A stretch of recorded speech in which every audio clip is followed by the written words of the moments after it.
Hello friends, good evening. मेरे पास काफ़ी सारे कमेंट आ रहे थे, मैसेज आ रहे थे कि मैं एक वीडियो इंटरनेशनल गोल्ड पर बनाऊं ईटी कॉस्मो के साथ। तो सबसे हम पहले बात करते हैं कि ईटी कॉस्मो को आपको कैसे यूज़ करना है, किस टाइम फ्रेम में यूज़ करना है। ईटी कॉस्मो जो है वो आप किसी भी सेगमेंट में आप यूज़ कर सकते हैं और किसी भी टाइम फ्रेम में आप यूज़ कर सकते हैं। ये कहना मुश्किल है कि किस टाइम फ्रेम में आपको काम करना चाहिए। देखिए, मेरा सीधा सा जवाब है कि आप जिस टाइम फ्रेम में आप कंफर्टेबल हैं आप उस टाइम फ्रेम में इसको यूज़ कर सकते हैं। ईटी कॉस्मो को बहुत सारे लोग अपने तरीके से यूज़ करते हैं, अपना सेटअप मिक्स करके भी इसको यूज़ करते हैं। काफ़ी सारे लोग इसको सपोर्ट एंड रेजिस्टेंस पर यूज़ करते हैं, रिट्रेसमेंट पर यूज़ करते हैं, ब्रेकआउट पर यूज़ करते हैं। तो जिसमें आप कंफर्टेबल हो आप उसमें ईटी कॉस्मो को उस तरीके से यूज़ कर सकते हैं। तो अगर आप सबसे पहले मार्केट का ट्रेंड देख लें, आप किसी भी चीज़ में या जब आप काम करेंगे तो आप उसको पहले हायर टाइम फ्रेम में देखें कि मार्केट का ट्रेंड क्या है। देखिए, जैसे मैंने अभी इंटरनेशनल गोल्ड लगाया हुआ है, तो ट्रेंड को हम कैसे आइडेंटिफाई करते हैं। देखिए, मार्केट हमेशा इस तरह से ऊपर जाती है जिगजैग की फॉर्म में, और ये मैं कई बार आपको बता चुका हूँ। जब भी मार्केट अप ट्रेंड में होगी तो आपने पहले उसको हायर टाइम फ्रेम में देखना है कि मार्केट एक नया हायर हाई बनाते ऊपर जाती है। तो इसका मतलब होता है कि ये मार्केट अप ट्रेंड में एक नया हाई बनाएगी और जो उसका जो लो होगा वो हायर लो होगा, यानी कि पिछले लो से ज़्यादा उसका लो होगा। तो एक हायर लो बनाती हुई जाती है मार्केट, एक हायर हाई बनाती हुई जाती है, तो उसको हम कहते हैं अप ट्रेंड। वैसा वर्षा इस तरह से डाउन ट्रेंड होता है कि मार्केट लोअर लो बनाती जाती है और एक लोअर हाई भी बनाते हुए चलती है। तो इस तरह से हम ट्रेंड को आइडेंटिफाई करते हैं। बड़े टाइम फ्रेम में आप इसको यूज़ करेंगे, पहले आप देखेंगे कि बड़े टाइम फ्रेम में क्या ट्रेंड चल रहा है मार्केट का। अभी मैं जैसे ईटी कॉस्मो को क्लोज करता हूँ तो देखिए, अगर मैं डेली टाइम फ्रेम लगाता हूँ तो आप देखेंगे कि गोल्ड में जो ट्रेंड चल रहा है, गोल्ड में जो ट्रेंड चल रहा है वो चल रहा है अप ट्रेंड, क्योंकि गोल्ड इस डायरेक्शन में ऊपर जा रहा है, यानी कि अप ट्रेंड में जा रहा है, एक नया हायर हाई बना रहा है और साथ में एक हायर लो बनाते हुए गोल्ड चल रहा है। और ये काफ़ी टाइम से चल रहा है, जैसे कि आप देख रहे हैं। तो इसी वजह से मार्केट ऊपर भी जा रही है। तो सबसे पहले आपने ट्रेंड आइडेंटिफाई करना है, फिर आप लोअर टाइम फ्रेम पे आएंगे। लोअर टाइम फ्रेम का मतलब है कि आप इसको 10 मिनट में यूज़ कर सकते हैं, 5 मिनट में यूज़ कर सकते हैं, 15 मिनट, 20 में, 30 में, 75 में, जिसमें आप कंफर्टेबल हो। जितना छोटा टाइम फ्रेम होगा उतना छोटा प्रॉफिट आएगा, जितना बड़ा टाइम फ्रेम होगा उतना बड़ा प्रॉफिट इसमें मिलता है। अब मैं ईटी कॉस्मो को जैसे मैंने अभी लगाया 10 मिनट के टाइम फ्रेम में, तो देखिए, अगर मैं बात करूँ कि मार्केट का ट्रेंड अप है तो मैं जो सेल के सिग्नल हैं उसको मैं इग्नोर कर दूंगा, चाहे उसमें अच्छा प्रॉफिट मिल जाए कोई बात नहीं। लेकिन जो टाइम फ्रेम है वो है मतलब जो ट्रेंड है वो बुलिश है, तो मैं बाई का ट्रेड ही पकड़ूंगा। तो जैसे आप देख रहे हैं यहाँ पर बाई आया, इससे एक कैंडल पहले ही बायर यहाँ पर एक्टिव हो गए थे, तो मैं बाई के सिग्नल का वेट करूँगा। अब इसमें भी एक बात है कि मैं यहाँ पर बाई करूँ या ना करूँ। देखिए, जब बाई का सिग्नल आता है तो प्राइस थोड़ा ऊपर आ जाता है, तो आपने देखना है कि जो लास्ट लोअर लो बना था उससे प्राइस कितना ऊपर आया। ज़्यादा ऊपर आ गया है और बाई आ रहा है तो मैं इग्नोर कर दूंगा। हाँ, अगर उसके आसपास आया तो यहाँ पर बाई करना चाहिए, क्योंकि यहाँ पर बाई आया है और बायर एक्टिव हो गई, ये प्राइस ऊपर गया।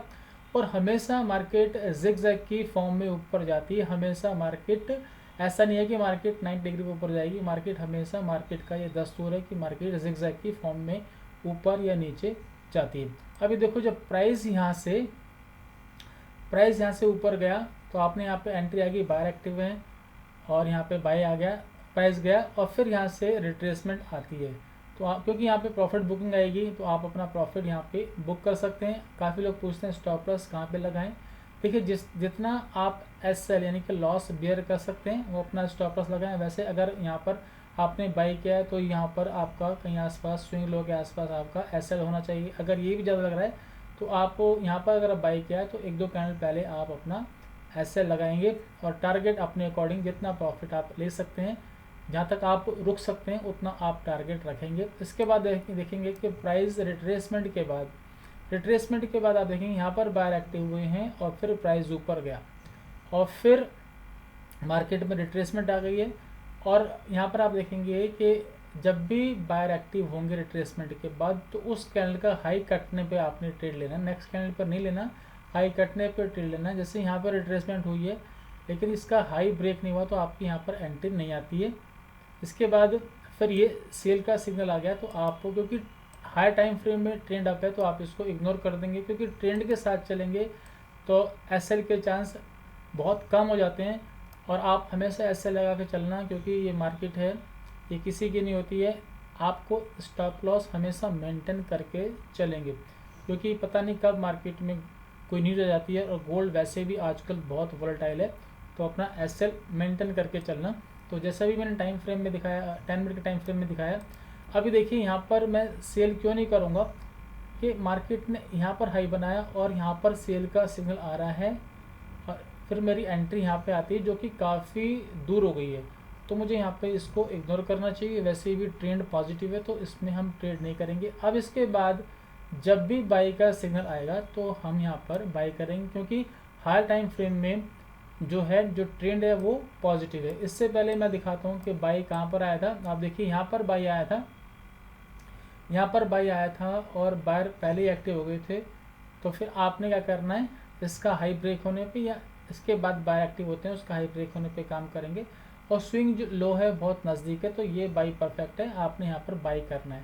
और आप देखेंगे इसने कितना अच्छा मूव लिया। उसके बाद रिट्रेसमेंट आ गई है और रिट्रेसमेंट के बाद जब भी बायर एक्टिव होंगे और उसका हाई कटेगा तो आप देखेंगे यहाँ पर बायर एक्टिव हुआ, लेकिन इसका कैंडल का हाई नहीं हुआ। उसके बाद सेल का सिग्नल आ गया तो आपने सेल नहीं करना है, क्यों? क्योंकि ट्रेंड अप है। उसके बाद फिर बाई आया और ये इस तरह से चला।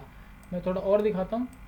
तो काफ़ी लोग पूछते हैं कि टाइम फ्रेम क्या रखें, तो टाइम फ्रेम ये डिपेंड करता है कि आप किस टाइम फ्रेम में आप कंफर्टेबल हैं। इससे पहले देखिए यहाँ पर आप देखेंगे तो ये बाई का सिग्नल मुझे यहाँ पर मिला और ये प्राइस फिर यहाँ से काफ़ी ऊपर गया। तो इस तरह से आप ट्रेंड के साथ चलेंगे। हाई टाइम फ्रेम में आप देखेंगे कि मार्केट का ट्रेंड क्या है। देखिए दिखाने को बहुत कुछ है, वीडियो बहुत बड़ी बन जाती है और आप इसको किसी भी टाइम फ्रेम में आप इसको यूज़ कर सकते हैं। सेकंड थिंग, काफ़ी लोग पूछते हैं कि इन लाइनों का क्या यूज़ है, हम इसको कैसे यूज़ करें। तो देखिए अगर मार्केट बहुत स्ट्रांग होती है जैसे हम स्टॉक में यूज़ करते हैं, तो जब प्राइस और ये जो आप देख रहे हैं बाई सेल की जो लाइन देख रहे हैं, इसके इन दोनों लाइन के ऊपर चलती है तो वो काफ़ी स्ट्रांग होता है।